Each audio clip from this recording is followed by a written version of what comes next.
Customisation நல்லா இருக்குங்க. எங்களுக்கு ரொம்ப ஹாப்பியாக இருக்குது. இந்த புதுப்பாலம் வந்து ரொம்ப அடியில் திறந்து விட்டா ரொம்ப மகிழ்ச்சியான விஷயம். அது பார்க்கிங் பண்ணுறதுக்கு ஈஸியாக இருக்குது. Velavan stores, Usman road, T Nagar, Chennai மற்றும் தூத்துக்குடி. ஏன் நான் உங்களுக்கு என்னென்ன தப்பு பண்ணிருக்கேன், உங்களுக்கு நான் என்னென்ன துரோகம் பண்ணிருக்கிறேன்?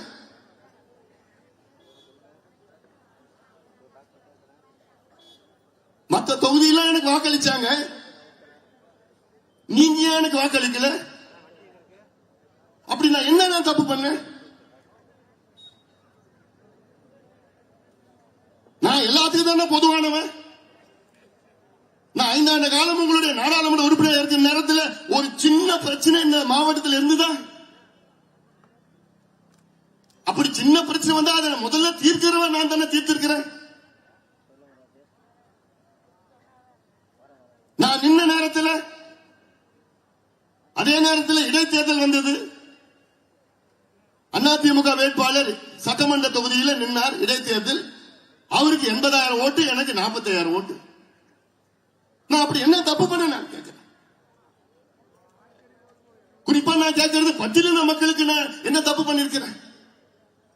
நீங்க எனக்கு முன்பு அன்பழகன் பேசினாரு. பாட்டாளி மக்கள் கட்சி தொடங்கிய காரணமே சமூக நீதி. இன்னைக்கு பாட்டாளி மகிழ்ச்சி மூவர்ண கலர் இருக்குதுன்னா, மேல இருக்கிற நீல கலர் இருக்குன்னா அது அம்பேத்கர் பிடித்த கலர். எந்த கட்சியில நீல கலர் வச்சிருக்கிறாங்களா? திமுக இருக்கா? அண்ணா திமுக எந்த கட்சியில இருக்குதா?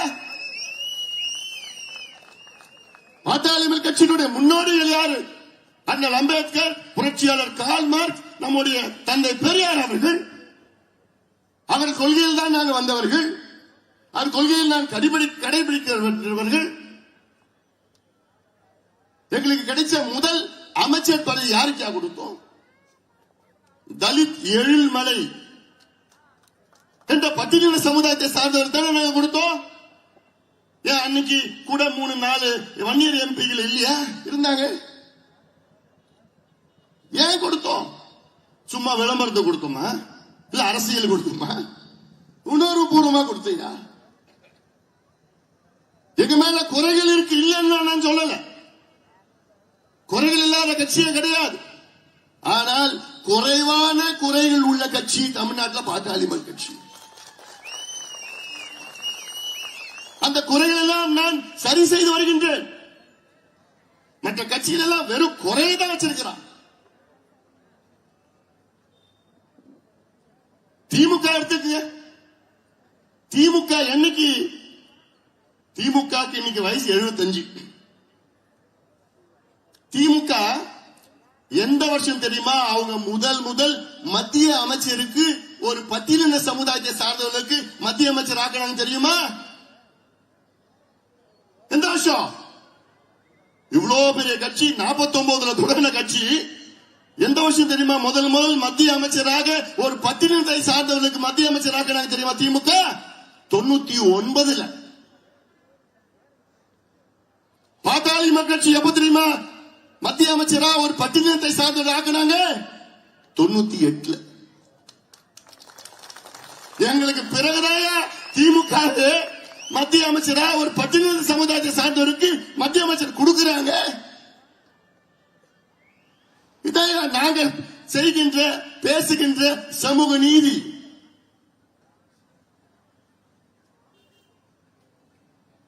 நான் மத்திய அமைச்சராக இருந்த நேரத்தில் எவ்வளோ எதிர்ப்புகளை மீறி நான் முதலாக பட்டியலின சமுதாயத்திற்காக ஆல் இந்தியா மெடிக்கல் என்ட்ரன்ஸ் எக்ஸாம்ல இடஒதுக்கீடு கொண்டு வந்தவன் இந்த அன்புமணி ராமதாஸ். பெருமையாக நான் சொல்கிறேன். எவ்வளவு எதிர்ப்புகள் வந்தது. என்னுடைய அதிகாரிகள் முடியாது என்று சொன்னார்கள். அதில் ஃபைல் எழுதின பாரு.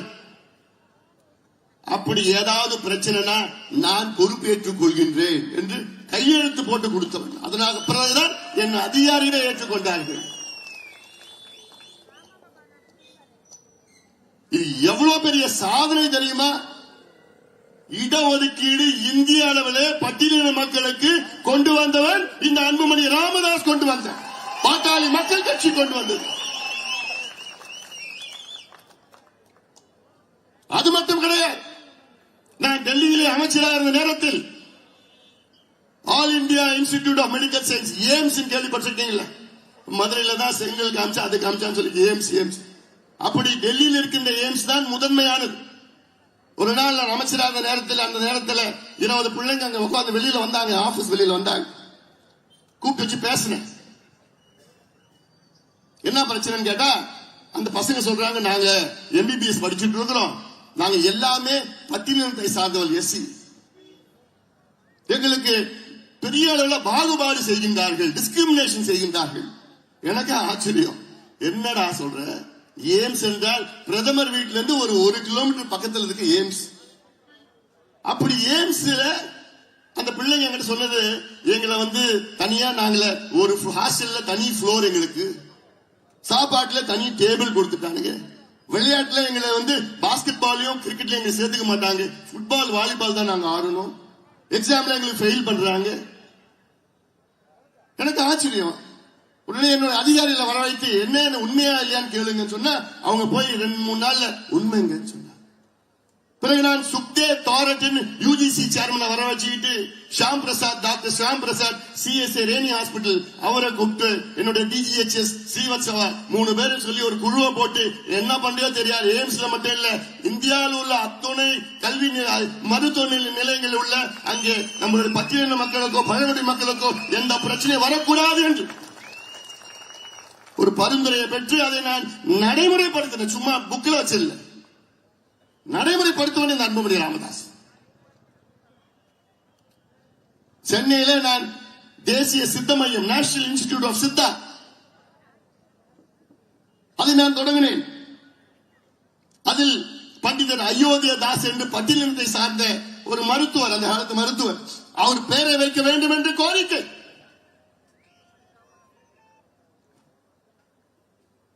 இல்லை என்று எனக்கு முன்பு இருந்தவர்கள் எல்லாம் இல்லை. பிறகு அந்த கோரிக்கை வைத்தவன் அதாவது என்னுடைய அமைச்சர் காலத்தில் 5 ஆண்டு காலத்தில் எந்த ஒரு இன்ஸ்டிடியூஷனுக்கும் நான் தனிப்பட்ட பேர் வச்சது கிடையாது. ஒரே ஒரு நிறுவனத்திற்கு, தேசிய சித்த மையம் மருத்துவமனைக்கு பண்டிதர் அயோத்தியா தாஸ் பேரை நான் வைத்திருக்கின்றேன். நான் வைத்தவன் அன்புமணி ராமதாஸ். அந்த நிகழ்ச்சிக்கு நம்முடைய முன்னாள் மத்திய அமைச்சர் இப்ப நம்ம கூட இல்ல ராம்விலாஸ் பாஸ்வான் ஒரு பக்கம், திரு திருமாவளவன் அவர்கள் இந்த பக்கம், 2 பேரும் நின்றுட்டு அந்த நிகழ்ச்சி நான் நடத்தினேன். பண்டிதர் அயோத்தியாதாஸ் அவருடைய சொந்தக்காரங்க அவருக்கு சிலை, உருவ சிலை ஒன்று வச்சு கட் பண்ணிருக்க. இதெல்லாம் எதுக்கு நான் செய்கிறேன்? ஓட்டுக்கு செய்யறோமா, விளம்பரத்துக்கா, அரசியலுக்கா? 2 பேரும் ஒன்னா சேர்ந்து அரசியல் களத்துல வந்தா, ஆட்சி அதிகாரம் வந்ததுன்னா இவங்க கிட்ட பிச்சை எடுக்க தேவையில்லையா? அதே நம்மளுடைய பிபி கரியம்மாள் சொல்றது, அவங்க படத்தை திறந்துமே இப்போ நம்ம கூட இல்ல. அவரு இந்த தொகுதியில 1991 பாட்டாளி மக்கள் கட்சி வேட்பாளராக இந்த தொகுதியில போட்டியிட்டவர். அவருடைய கனவு என்ன? 2 பேரும் ஒன்னா இருக்கணும், 2 பேரும் ஒன்னா இருந்தாதான் தமிழ்நாடு முன்னேறும். அப்பவே சொன்னவர். நம்மள சண்டை மூட்டு விட்டு, பிரச்சனையை விட்டு, இந்த பிரச்சனை அந்த பிரச்சனை, இங்க அடிக்கிறது அங்க உதைக்கிறது, இப்படி யாரு? இதனால யாரு பயன்பெறுவார்கள்? யாரு? திமுக, கலைஞர், ஸ்டாலினா, அப்புறம் இவங்களா அவங்களா? நம்ம அதே குடிசையில் தான் இருக்கிறோம், அதே கஞ்சி தானே குடிச்சிட்டு இருக்கிறோம், அதே மாடு மேய்கிறோம், கோமணம் கட்டிட்டு இருக்கிறோம், விவசாயம் பண்ணிட்டு இருக்கிறோம், கூலியா இருக்கிறோம், அங்கங்க வேலை செஞ்சுட்டு இருக்கிறோம், படிப்பறிவு இல்ல, பொருளாதாரம் இல்ல, எதுவுமே இல்ல. ஆனா அழிச்சுக்கிறோம், சண்டை போடுறோம். எவ்வளவு காலமாயா பண்ணிட்டு இருக்க போறோம்? திமுகவில் மொத்தம் 125 MLAக்கள் இருக்கின்றார்கள். அதில் 23 MLAக்கள் வன்னியர் சமுதாயத்தை சார்ந்தவர்கள், 21 MLAக்கள் பட்டியலினத்தை சார்ந்தவர்கள்.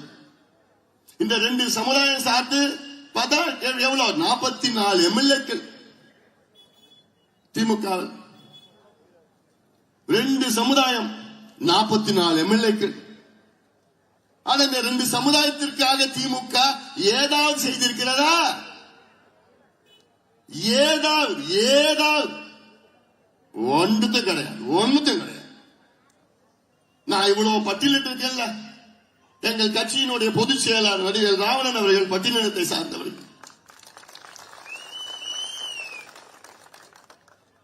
தமிழ்நாட்டில் வேற எந்த கட்சியினுடைய பொதுச் செயலாளர் பட்டியலினத்தை சார்ந்தவர்கள் எங்கேயாவது இருக்காங்களா? திமுக கொடுக்குமா? திமுக கட்சியில தலைவர் இல்ல, பொதுச் செயலாளர் ஒரு பொருளாளராவது கொடுப்பாங்களா? இல்ல இல்ல. தமிழ்நாட்டில் பட்டியலினத்திற்காக தொடங்கப்பட்ட கட்சிகள், நான் சொன்ன பட்டியல் இது போன்ற ஒரு பட்டியல் யாரால இட முடியுமா? நான் கேட்கிறேன், யாராவது இவ்வளவு நாங்க செஞ்சிருக்கிறோமே, பட்டியலின மக்களுக்கு செஞ்சிருக்கிறோமே, யாராவது செய்ய முடியுமா? சொல்ல முடியுமா? ஒரே நாளில் 7 அம்பேத்கர் சிலை நிறைவேறங்கள் மகத்துல ஐயாவில் குடிதாங்கில பட்டியலின சமுதாயத்தை சார்ந்தவருடைய பிணத்தை தோளில் சுமந்து அடக்கம் செய்தவர். இப்படி அடுக்கிக் கொண்டே போகலாமியா? பிறகு எதுக்கு எங்க மேல கோபம்? அப்படி என்னையா நான் செஞ்சுட்டேன்? எனக்கு நோக்கம் நீங்க வளரணும், நீங்க முன்னேறணும், இந்த பகுதி, இந்த தொகுதி, இந்த மாவட்டம், தமிழ்நாடு முன்னேறணும். அந்த ஆதங்கம் தான் எனக்கு. இன்னைக்கு திமுக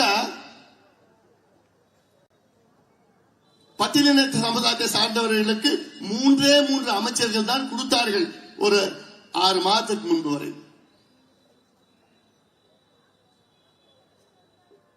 வன்னிய சமுதாயத்துக்கும் 3 அமைச்சர்கள், பட்டியலின சமுதாயத்துக்கும் 3 அமைச்சர்கள். ஆனா 2 சமுதாயம் சார்ந்த 44 எம்எல்ஏக்கள். இதைத்தான் நான் கேட்டேன். இதுவா சமூக ஸ்டாலின் அவர்களை பார்த்து கேட்டேன். நான் திருப்பி இதை பேசினப்போ உடனே ஸ்டாலினுக்கு ஒண்ணு வர போறது இல்லை, சுத்தி இருக்கவங்களுக்கு ஏதோ சொல்லியிருக்காங்க. அன்புமணி இப்படி பேசுறான். 44 2 சமுதாயம் சார்ந்த 44 எம்எல்ஏ 125 44 எவ்வளவு? கிட்டத்தட்ட 3ல் 1 பங்கு. கிட்டத்தட்ட 35 அமைச்சர்கள் எவ்வளவு கொடுத்துக்கணும்? 2 சமுதாயத்தை சார்ந்தது. கிட்டத்தட்ட 12 மந்திரிகள் கொடுத்திருக்கணும் இந்த 2 சமுதாயத்திற்கும். குறைஞ்சது இதுக்கு 6, அதுக்கு 6 கொடுத்திருக்கணும். என்ன 3 தான் கொடுத்தாங்க. நான் சொன்னதுக்கு அப்புறம் ஒண்ணு கூடுதலா பணமர்த்தப்பட்ட ராஜேந்திரன் கோவிஸ்வரன் கொடுத்தாங்க. இதுல என்ன வெட்கக்கேடுனா, பட்டியலினத்தை சார்ந்தவர்கள் அமைச்சர்கள் 4 பேர் இப்ப இருக்கிறாங்க. அதுல 3 பேர் இப்போ ஒரு அமைச்சரவைனா புரோட்டோகால் இருக்கும். புரோட்டோகால்னா முதலமைச்சர் நம்பர் 1 புரோட்டோகால், துணை முதலமைச்சர் நம்பர் 2, அடுத்தது சீனியர் மோஸ்ட் துரைமுருகன் நம்பர் 3. இப்படி ஒவ்வொரு அமைச்சருக்கும் சீனியாரிட்டி வைஸ் புரோட்டோகால் இருக்கும். இதுல 35வது அமைச்சர் யார் தெரியுமா? என்ன புரோட்டோகால்? யாரு? ஒரு பட்டியலினத்தை சார்ந்தவர். 34வது அமைச்சர் புரோட்டோகால் பட்டியலின அமைச்சர். 33 விட்டுட்டாங்க பெரிய மனசு பண்ணி. 32வது அமைச்சர் பட்டியலினத்தை சார்ந்தவர். ஆனா பேசுவது சமூக நீதி, நடத்துவது பட்டியலினத்தை எதிர்த்து அந்த வெறி திமுக. இந்த மக்களுடைய ஓட்டு மட்டும்தான் வேணும். ஆனா அந்த மக்களுக்கு மரியாதை, மான மரியாதை எதுவும் கிடையாது, வளர்ச்சி கிடையாது, சமூக நீதி கிடையாது. மேடையில் மட்டும் பேசுவாங்க. அப்ப எதுக்கே நீங்க கூட்டணியில் இருக்கிறீங்க? நான் கேட்கிற திருமாவளவன் அவர்கள் கேட்கிறேன், நான் எதுக்கு கூட்டணியில் இருக்கிறீங்க? இந்த சீட்டுக்காகவா? ஓட்டுக்காகவா? ஏன் என்ன இந்த 4 ஆண்டு காலத்துல திமுக பட்டியலின மக்களுக்கு என்னையா செஞ்சது? ஏதாவது ஒண்ணு சொல்லுங்களேன், ஒன்னே ஒண்ணு சொல்லுங்களேன். ஒண்ணும் கிடையாது. சண்டையை மூட்டி விட்டு தவிர வேற எதுவும் கிடையாது. அதே நேரத்தில் வன்னிய சமுதாயத்திற்கு திமுக என்ன செஞ்சது? 4 ஆண்டு காலத்துல உச்ச நீதிமன்றம் ஒரு தீர்ப்பு வழங்கி இருக்கிறது. என்ன? தமிழ்நாட்டில வன்னியர்களுக்கு நீங்கள் இடஒதுக்கீடு கொடுக்கலாம் என்ற தடயம் கிடையாது, தரவுகளை சேகரித்து கொடுங்கள் என்று தீர்ப்பு வழங்கி 1316 நாட்கள் ஆகிறது. நீ உண்மையான சமூக நீதி சார்ந்த ஒரு முதலமைச்சரா இருந்திருந்தீங்கன்னா உச்ச நீதிமன்றம், அதுக்கு மேல எந்த நீதிமன்றம் கிடையாதுயா. அப்படிப்பட்ட உச்ச நீதிமன்றம் ஒரு தீர்ப்பு 1316 நாட்களுக்கு முன்பு வழங்கி இருக்கிறது. இன்னைக்கு வரைக்கும் அந்த தீர்ப்பு மேல எந்த நடவடிக்கையா எடுத்திருக்கிறீங்க நீங்க? ஏன்? இந்த சமுதாயம் வன்னியர் சமுதாயம், இந்த சமுதாயம் ஓட்டு தான் வேணும். இந்த சமுதாயம் படிக்க கூடாது, வேலைக்கு போக கூடாது, கூலியா இருக்கணும், கோமணம் கட்டணும், ஆடு மேய்க்கணும், மாடு மேய்க்கணும், குடிசையில வாழணும், படிக்க கூடாது, முன்னேறக்கூடாது, சுயமரியாதை வாழக்கூடாது. ஸ்டாலினுடைய கணக்கு தான் கணக்கு. 30 நாள்ல கொடுத்திருக்க வேண்டிய இந்த இடஒதுக்கீடு 1316 நாள் கழித்தும் இன்னைக்கு வரைக்கும் ஒரு துரும்ப கூட கிள்ளி போடல ஸ்டாலின் அவர்கள். எவ்வளவு பெரிய ஒரு துரோகம். சரி, நான் சொல்றேன், தமிழ்நாட்டில் சாதிவாரி கணக்கெடுப்பு நடத்துன்னு கேட்கிறேன். எவ்வளவு காலமா கேட்டுட்டு இருக்க ஐயா அவர்கள் 80ல இருந்து கேட்டுட்டு இருக்கிறேன். நான் 3 ஆண்டு காலமாக கத்தி எங்க பார்த்தாலும் கத்தி, எத்தனை கருத்துருங்க, எத்தனை போராட்டம், எத்தனை மாநாடு. ஏன் நான் கேட்கிறேன், தமிழ்நாட்டில் சாதிவாரி கணக்கெடுப்பு நடத்து. ஏன்? இது நான் சாதி பிரச்சனையா? நம்முடைய இடஒதுக்கீடு சாதி அடிப்படையில் தான் கொடுக்கப்படுகிறது. இப்ப இருக்கின்ற கணக்கெடுப்பு 1931 வெள்ளையர்கள் எடுத்த கணக்கெடுப்பு. 90 வருஷமா அந்த பழைய கணக்கெடுப்பு வச்சுதான் ஓட்டிட்டு இருக்கிறோம். அப்ப எடுத்தது சென்னை மாகாணம், மெட்ராஸ் பிரசிடென்சி.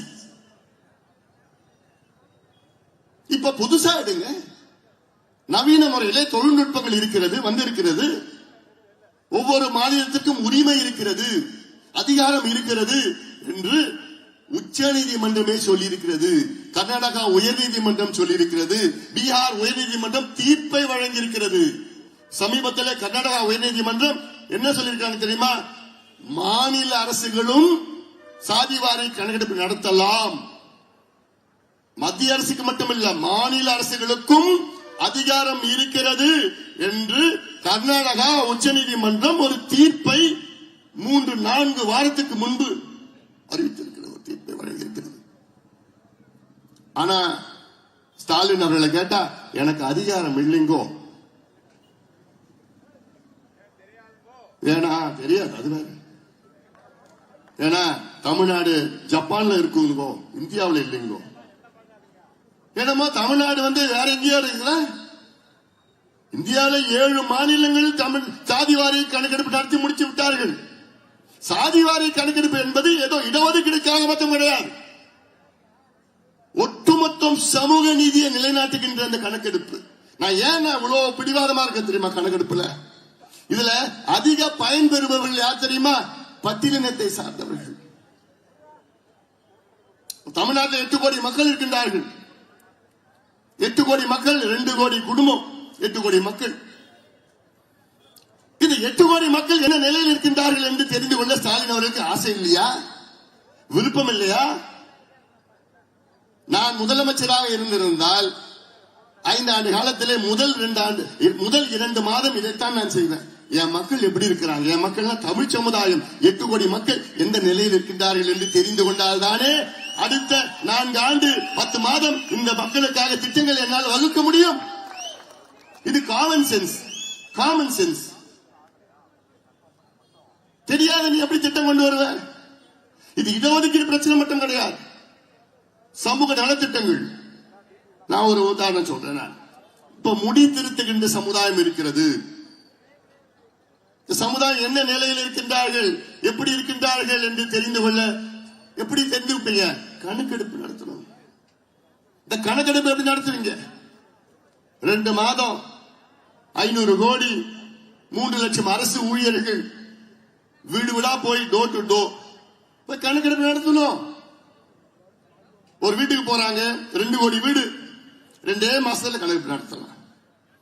ஒரு வீட்டுக்கு போறாங்கன்னா அந்த வீட்டுல எத்தனை பேர் இருக்காங்க, அது எந்த மதத்தை சார்ந்தவர்கள், எந்த ஜாதியை சார்ந்தவர்கள், அந்த ஜாதியில எந்த உட்பிரிவை சார்ந்தவர்கள், எத்தனை பேர் இருக்கிறாங்க, அந்த வீடு எவ்வளவு பெரிய வீடு, அது குடிசை வீடா, ஓட்டு வீடா, கல்லு வீடா, அது சொந்த வீடா, வாடகை வீடா, வாடகைனா எவ்வளவு வாடகை கொடுக்கறாங்க, அந்த வீட்டுல பாத்ரூம் இருக்குதா, அந்த வீட்டுல தண்ணி இருக்குதா, கரண்ட் இருக்குதா, இந்த வீட்டுல எத்தனை பேர் படிச்சிருக்கிறாங்க, எத்தனை பட்டதாரிகள், எத்தனை பேர் அரசு வேலை, எத்தனை பேர் தனியார் வேலை, எத்தனை பெண்கள் படிச்சிருக்கிறாங்க. அந்த வீட்டுல கழிப்பறை இருக்குதா, அல்லது டிராக்டர் இருக்குதா, சைக்கிள் இருக்குதா, பைக் இருக்குதா, டிராக்டர் இருக்குதா, எத்தனை கூலி தொழிலாளர்கள் விவசாய நிலம் வச்சிருக்கிறாங்களா, எத்தனை சென்ட், இதெல்லாம் ஒரு 70-80 கேள்விகள் கேட்டு ஒவ்வொரு வீட்லயும் இந்த கேள்விகள் கேட்டு அந்த டேட்டாவை கம்ப்யூட்டர்ல போடியா. பட்டன் தட்டினா அந்த டேட்டாவில் எந்த சமுதாயம் எந்த நிலையில எப்படி இருக்குன்னு டேட்டா வந்துடும்.